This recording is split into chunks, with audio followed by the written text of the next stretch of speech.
ഇന്നൊരു മോർണിംഗ് വ്ലോഗാണേ.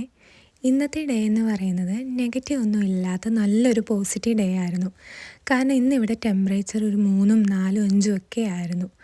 അതുകൊണ്ട് തന്നെ നല്ല എനർജറ്റിക്കായിട്ടാണ് ഞാൻ ഇന്നത്തെ ഡേ സ്റ്റാർട്ട് ചെയ്തത്. ഇവിടെ ഇന്ത്യൻ സ്റ്റോറിൽ നിന്ന് വാങ്ങിയ ഒരു ഫ്രോസൺ ഗാർലിക് നാനിനെ തല്ലിപ്പരത്തി ചിക്കൻ കറിയുടെ കൂടെ ഞാൻ ബ്രേക്ക്ഫാസ്റ്റായിട്ട് കഴിച്ച് നേരെ റെഡിയാകാൻ പോയി. ഒരു സ്വെറ്റർ മോഡലിലുള്ള ഒരു ടോപ്പും ജീൻസുമാണ് കേട്ടോ ഞാൻ ഇന്നിട്ടത്. പിന്നെ മേക്കപ്പ് അത് സ്ഥിരം കാര്യങ്ങളൊക്കെ തന്നെ, പ്രത്യേകിച്ച് പറയാനൊന്നുമില്ല. മോയ്സ്ചറൈസർ, പിന്നെന്താ മസ്കാര, ലിപ്സ്റ്റിക്ക്, അങ്ങനത്തെ ചെറിയ ചെറിയ ഐറ്റംസ്, പിന്നെ ബ്ലഷ്. പിന്നെ ഈ സാധനം ഞാൻ പുതിയതായിട്ട് വാങ്ങിയതാണ്, മറ്റേ ഐലാഷസിനെ വളച്ചെടുക്കുന്ന സാധനം.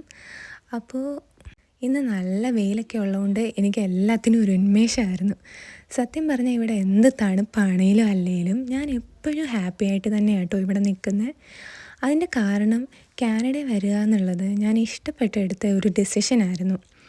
നമ്മൾ ഇഷ്ടപ്പെട്ടൊരു ഡിസിഷൻ എടുക്കുകയാണെങ്കിൽ ആ ഡിസിഷൻ നമ്മളെ കൂടുതലും സ്ട്രോങ് ആക്കും. കാരണം അതുകൊണ്ടുണ്ടാകുന്ന എന്ത് പ്രശ്നമാണേലും അത് നമ്മൾ തന്നെ സോൾവ് ആക്കാൻ ശ്രമിക്കും.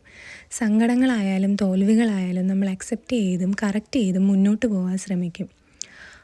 അതൊക്കെ പോട്ടെ. അപ്പം നമ്മൾ പറഞ്ഞു വന്നത്, ഇന്ന് നെഗറ്റീവ് ഡിഗ്രി സെൽഫിഷ് ഒന്നും ഇല്ലാത്തത് കൊണ്ട് മുടിയിൽ കുറച്ച് ചിത്രപ്പണികൾ ചെയ്താലോ എന്ന് ഞാൻ നേരത്തെ കരുതിയിട്ടുണ്ടായിരുന്നു.